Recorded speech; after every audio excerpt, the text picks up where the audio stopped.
বিশাল মেগামাৰ্টত সংঘটিত হোৱা ঘটনাক লৈ এইবাৰ মুখ খুলিছে অসম জাতীয় পৰিষদে। বিশাল মেগামাৰ্টত সংঘটিত হোৱা অপ্ৰীতিকৰ ঘটনাক লৈ দোষীৰ উচিত শাস্তি বিচাৰি অসম জাতীয় পৰিষদৰ দাবীপত্ৰ। বিজয়নগৰস্থিত বিশাল মেগামাৰ্টত সংঘটিত হৈছিল এই অপ্ৰীতিকৰ ঘটনা। এনেকুৱা কৰিব নালাগে না, এখন ষ্টৰত আহি কিনে খাই পেলাম বুলি কৈছো।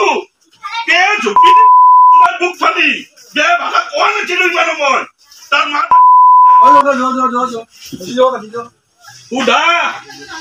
সুধা জানে মই কোন হয়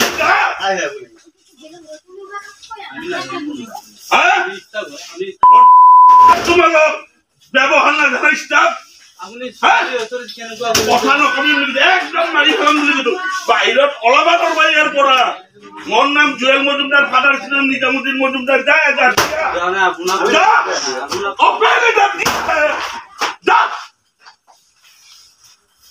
বন্ধ কৰি দিম 10 মিনিটৰ কাৰণে। কোনোবা ভাইকেল আছে খুলিব পাৰা। তুমি কিমান ভিডিঅ' কৰিব পাওঁ, কিমান কৰবা,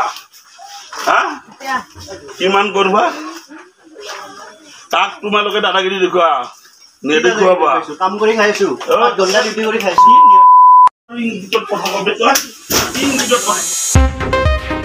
যোৱা 4/9/2024 ইংৰাজী তাৰিখ বুধবাৰে বিজয়নগৰস্থিত বিশাল মেগামাৰ্ট নামৰ ব্যৱসায়িক প্ৰতিষ্ঠানখনত জনৈক মহম্মদ জুৱেল মজুমদাৰ নামৰ ব্যক্তিগৰাকীৰ অসামাজিক আচৰণ, খাটি খোৱা কৰ্মচাৰীক অশ্লীল গালিগালাজ, শাৰীৰিকভাৱে প্ৰহাৰ আৰু কৰ্মচাৰীক মৃত্যুৰ ভাবুকি দিয়াক লৈ এইবাৰ জাঙুৰ খাই উঠিছে অসম জাতীয় পৰিষদ। মহম্মদ জুৱেল মজুমদাৰৰ লেখীয়া অসামাজিক ব্যক্তিক অতি শীঘ্ৰেই আইনৰ অধীনত দৃষ্টান্তমূলক শাস্তি পোৱাৰ বাবে ব্যৱস্থা কৰিব লাগে, এই দাবী অসম জাতীয় পৰিষদৰ। আজি অসম জাতীয় পৰিষদৰ নেতা পংকজ লোচন গোস্বামীয়ে পলাশবাৰী আৰক্ষী থানাত দাখিল কৰিছে এখনি দাবীপত্ৰ। যোৱা 4 তাৰিখে বিজয়নগৰৰ বিশাল মেগামাৰ্টত এটা অপ্ৰীতিকৰ ঘটনাৰ সৃষ্টি হৈছিল আৰু এই ঘটনাটো ছ'চিয়েল মিডিয়াৰ জৰিয়তে আটাই গম পাইছে। এজন ব্যক্তি আমাৰ অঞ্চলৰে, আপোনালোকেও জানে আমিও জানো, হঠাৎ প্ৰবল প্ৰতাপী হৈ উঠিছে। তেওঁ অকল বিশাল মেগামাৰ্টৰ কৰ্মচাৰীকে নহয়, ছ'চিয়েল মিডিয়াত সেই ঘটনাটো আমি চোৱাৰ পিছত অনুমান কৰিলোঁ তেওঁ আটাইকে প্ৰত্যাহ্বান জনাইছে। আইন ব্যৱস্থা, শাসন ব্যৱস্থা, প্ৰশাসন আটাইকে প্ৰত্যাহ্বান জনাইছে। শুনামতে দক্ষিণ কামৰূপৰ এজন বিশাল ভূমাফিয়াৰ তেওঁ এতিয়া মোটামুটি বডিগাৰ্ড টাইপ। তেওঁৰ বলতে বলিয়ান হৈ এনেকুৱা কৰিছে নেকি? কাৰণ এই ভূমাফিয়াজন, অসম চৰকাৰে যেতিয়া ভূমাফিয়াসকলক গ্ৰেপ্তাৰ কৰিছিল তেতিয়া এই ভূমাফিয়াজন গ্ৰেপ্তাৰ হোৱা নাছিল। এগৰাকী খাটি খোৱা স্থানীয় ল'ৰাক তেওঁ প্ৰহাৰ কৰিছে। সিমানতে ক্ষান্ত নাথাকি তেওঁ প্ৰাণে মৰাৰ ভাবুকি দিছে আৰু এইবিলাক জল পটকৈ ছ'চিয়েল মিডিয়াত আটাইয়ে গম পাইছে। সৰু সৰু কথাতে চৌমটক কেছ লৈ ঘণ্টাৰ পিছত ঘণ্টা সাংবাদিক, নাগৰিক আটাইকে মাতি আনি থানাত বহাই ৰাখি যি ধৰণে পুলিচে ব্যৱস্থা লয়, ইমান এটা ডাঙৰ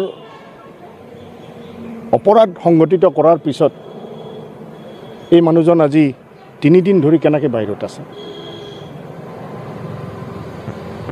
আৰু এই ঘটনাটোৱে এটা চামে আমি লক্ষ্য ৰাখিছোঁ, এটা চামে সাম্প্ৰদায়িকভাৱে বিয়পাব বিচাৰিছে। এইখন দক্ষিণ কামৰূপ শান্তি সম্প্ৰীতিৰ ঠাই, আমি আটাইয়ে মিলাপ্ৰীতিৰে আছোঁ। আমাৰ মতে অপৰাধীৰ কোনো জাত, কোনো ধৰ্ম, কোনো ভেদভাৱ নাই। যিয়ে অপৰাধী তাকে উপযুক্তভাৱে শাস্তি প্ৰদান কৰিব লাগে। লোকচক্ষুৰ সন্মুখত দিনৰ পোহৰত ইমান ডাঙৰ এটা অপৰাধ কৰাৰ পিছত এজন ব্যক্তি আজিলৈ পুলিচে ধৰি তেওঁক উপযুক্ত আইনৰ ব্যৱস্থাৰে উপযুক্ত শাস্তি দিয়াৰ ব্যৱস্থা নকৰাটো আমাৰ অঞ্চলটোত শান্তি বিঘ্নিত হৈছে পুলিচ প্ৰশাসনৰ ওপৰত প্ৰশ্নৰ উদয় হৈছে আৰু সাধাৰণ মানুহে ভাবিছে এনেকুৱাই যদি হয় আমি কেনেকৈ ঘৰৰ পৰা বাহিৰ ওলাম। মহিলাৰ গাত হাত দিছে, কৰিবলগীয়া গোটেইখিনি কাম তেওঁ সেইদিনা কৰিলে, তাৰপিছতো তেওঁ আজি বাহিৰত।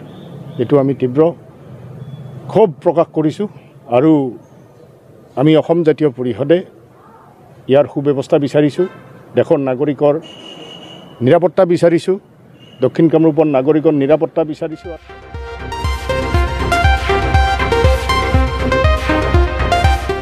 News desk report, Assam news 365।